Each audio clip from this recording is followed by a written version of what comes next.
Go back to making Let's Plays. It's like Green Scott the Wild. Where's the messenger video? I hope you get shot. Scott clone. Take that stupid suit off. Talk about bitch. So unoriginal. Stop making content. What do I do right now? Do I keep making content? Do I stop and do something else? Should I try different content? Maybe make my editing simpler? Perhaps get rid of the live action segments. Make longer videos? Switch to shorts? Maybe go back to Let's Play. I could ditch the maybe lean into I could do clickbait. Reaction content seems I could just talk about drama. Would restarting the channel give me more money?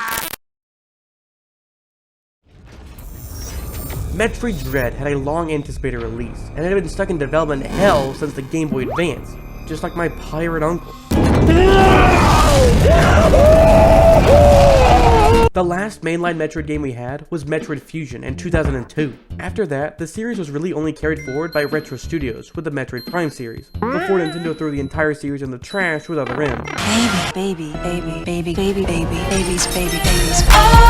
Now I wouldn't consider myself a Metroid fan, just a Super Metroid fan, but I was still super hyped when the game got revealed. So we did that? The game looks awesome, because it had to be. We thought it was dead. It had been 19 years without a new mainline release. We don't count those.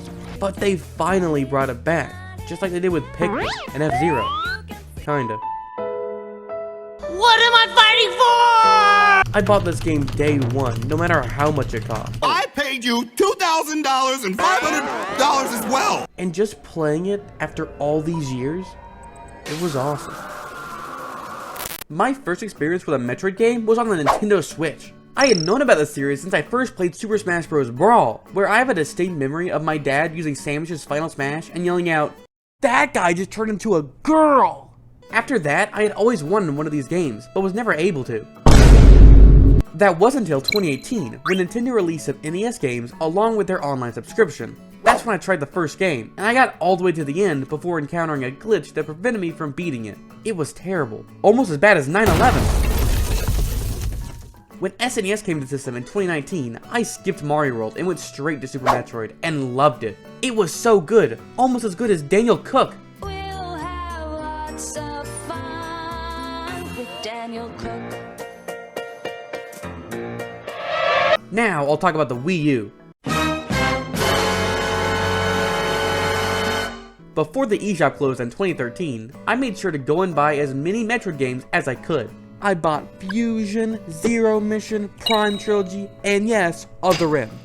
That was not worth the purchase. I've yet to play Metroid Prime 2 and 3, and while I tried Other M, I didn't get very far. This game is just worse than being a Canadian. Oh, say can you sing? Since then, I've played Metroid 2, both the official and unofficial remake, and main Samus in Smash Bros. What I'm trying to say is that I'm becoming a big fan of this series, so I was really excited when they revealed Metroid Dread. Shoot, I forgot to reference Kingdom Hearts. Metroid is the pioneer for the Metroidvania genre. I mean, so is Castlevania, but that came out 11 years later. So, did it really pioneer anything? I don't think so, and neither does my pal, Joseph Smith. Wait.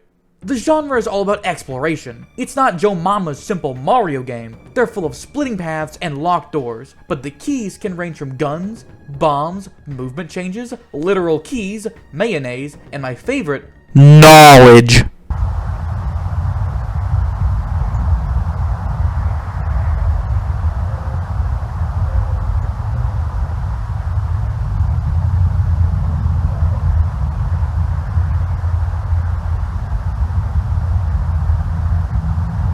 I like knowledge. Not all people love this style of gameplay, of getting lost and backtracking. I mean, the idea of a splitting path must tremble their timbers.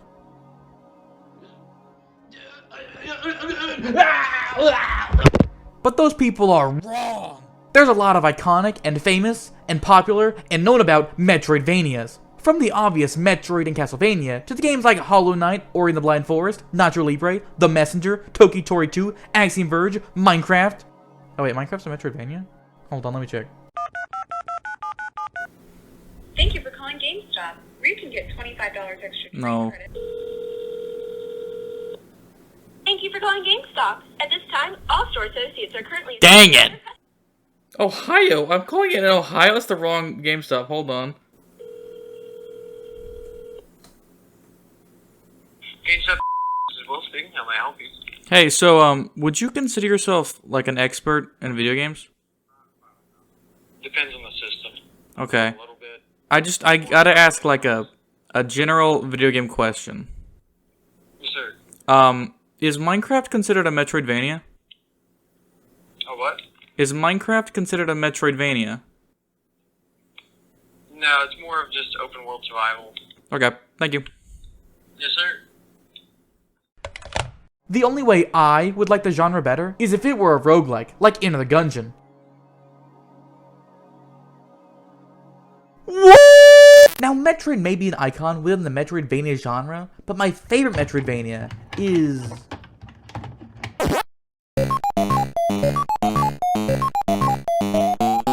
Pac-Man! Exploring the map, finding abilities to defeat the ghost, and collecting all the... pellets? Cookies? Whatever Pac-Man eats. This is clearly the best Metroidvania in existence. Hold on, Pac-Man is not a Metroidvania. What are you talking about? Of course it is. No, it's not. Yes, it is. No, it's not. Yes, it is. No, it's not. Yes, it is. Okay, if you want to talk about Pac-Man, just talk about Pac-Man's Metroidvania. Don't you dare. Shadow Labyrinth. No! Now, where were we? Oh, Metroid Dread. That's right. For the last few games in the series, people complained they were getting too handholdy. And they were. So does Metroid Dread fix that problem? Yep. Allegedly. At first it may seem like the map is actually open, since it doesn't tell you where to go. Using words. You see, the game uses a technique called game design that subtly leads the player to the goal. For example, after you get the wide beam, you'll probably go through the wide beam door, then forward. Then you'll get hit by this laser, which you totally intended to be hit by. Push this wide beam block. Push another wide beam block. Then another wide beam block, which just so happens to lead back to the previous area. So, you go there. Oh, and you'll never guess what we do when we get there. Push another wide beam block. And finally, open another wide beam door that leads to the next section of the game. It essentially leads you with a breadcrumb trail, but the breadcrumbs are wide beam blocks. There's a wide beam block. And there's a wide beam block, and there's a wide beam block, and there's Battle Brawlers! Sometimes the game decides that breadcrumbs aren't enough, and just locks you onto the path. Like this one time, you return to a previous section, but everything's frozen. Oh no, guess I'll have to go through the only set of unfrozen doors. Every path, other than the correct one, is locked behind ice, so you can't wander off. This is annoying as balls. It's also why people hated the previous game. While the game doesn't really let you explore on your own, this section where it really doesn't let you explore on your own is the opposite of good. Just like Zuzu Pets for the Wii. Some find the map better because it's less confusing, while some find the map worse because it's less fun to run around. What are you doing? Oh, just adding this parody to the wiki. The what? Oh, don't worry. They'll know what I'm talking about. Hey, you didn't talk about the main character. Oh yeah! She's a woman? Before Nintendo came out with Super Metroid, we wanted to make sure it was the most intense Metroid battle ever. So we thought we'd see how Killer here would fare against it. Ready, boys? That's 24 megs worth of weapons, worlds, and weirdos old Killer's up against. Nintendo's biggest game ever. He's a big boy. He can handle it. Well, let's see how he did. Ship it! Super Metroid, only on the Super NES. Metroid has always had a great atmosphere. The original games are all about isolation, stranded on a foreign planet. Super Metroid brilliantly uses its music at the beginning of the game to try and make the player feel uneasy.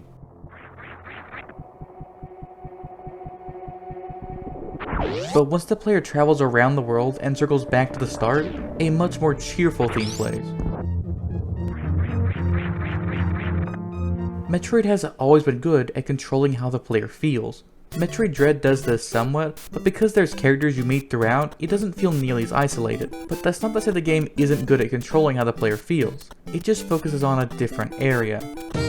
This is Knuckles, and I'm back. I've been away for a while. The enemies are what affect how you feel while playing the game. There's a loud sound whenever they see you, and they'll try everything in their power to reach you. If they do, you're almost guaranteed to die. This means whenever you enter one of these enemy areas, you're instantly filled with dread.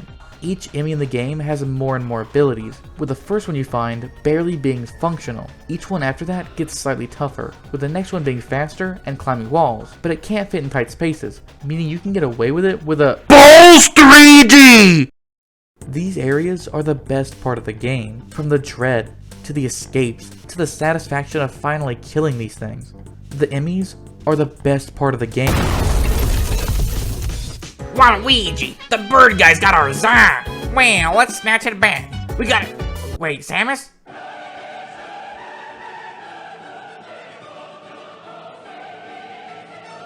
Wow, what a wisdom. Wario, you must skedaddle. Why? So he won't touch our stash, gamer? No, so that he doesn't touch you, gamer. Huh? Bah. Now that's big on chicken. My choice, my Wawa. One of the best parts about the Metroid series is that you play as a woman. A strong, powerful, sexy woman. She's been doing cool stuff ever since Nintendo had a budget to make animations. Metroid Prime had a lot of pizzazz. At the time, this was peak of Samus's coolness. Then Retro Studios went and started making monkey games. Metroid Samus Returns had some, but it wasn't enough to make me buy the game. Metroid Dread, though, is chock full of pizzas. Ooh, I want some pizza! Give me some Move, pizza! man! Move! I mean, pizzazz. The opening has her dodge asteroids well enough that it would make all of Mar jealous. One of the first boss fights, a really good boss fight I might add, ends with Samus shooting the thing in the face before flipping over it and striking a hero pose as it dies. So much of this game is about making Samus cool. The moves, the animations, the one time she spoke in the Chozo language and sounds really bad. I can't finish that sentence. And who could forget the fight with Kraid? It starts with her aiming at the fog, anticipating whatever was coming after her. But when she realizes it's Kraid, she lowers her gun, because she's beaten him so many times by now. And it ends with her running up Kraid, swinging across the room, dodging Kraid's last attack, and watching him pull a Bowser and take a lava bath. It's really cool. The game teaches us that even if you're a woman, you can still be cool.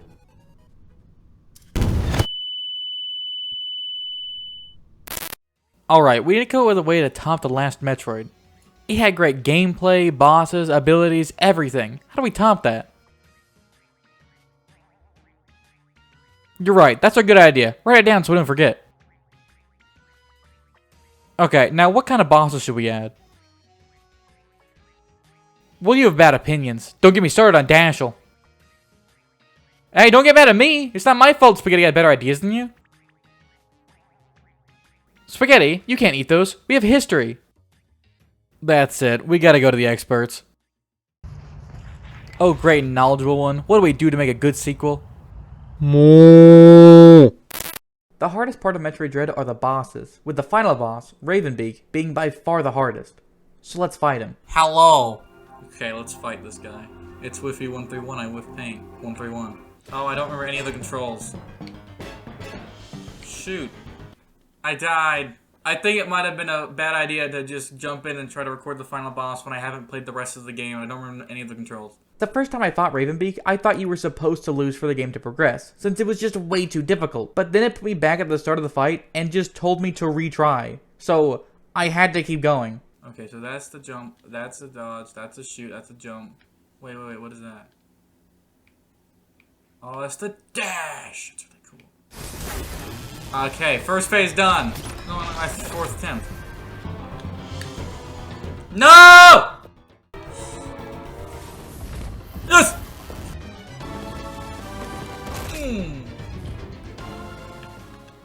No! No!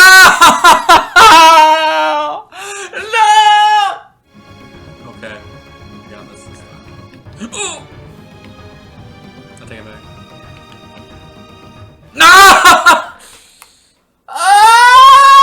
Metroid Dread does a good job at making each boss feel difficult, but fair. This being the hardest fight means you really need to understand how it works. But once you do, you can win every time. I've gotten to the point where I can do the first two phases just fine. But the third phase, it takes so long to get through, and then, like, I die almost immediately, so I don't have time to practice or know what's actually happening, and it's driving me crazy!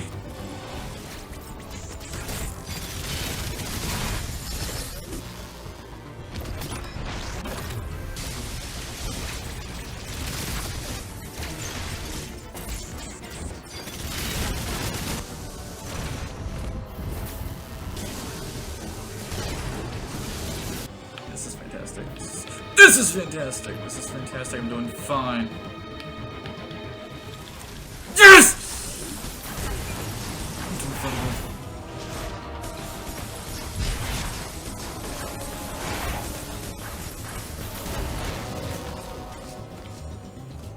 Oh, dude! No, I missed it! No! No, no, no, no, no, no, no, no!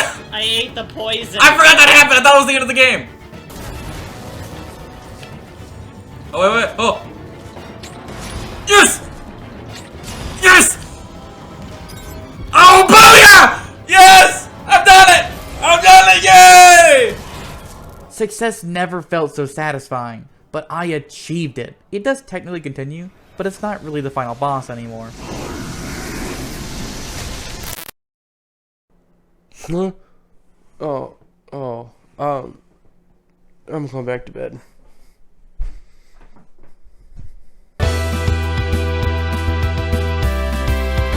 What? Hey, stop. No!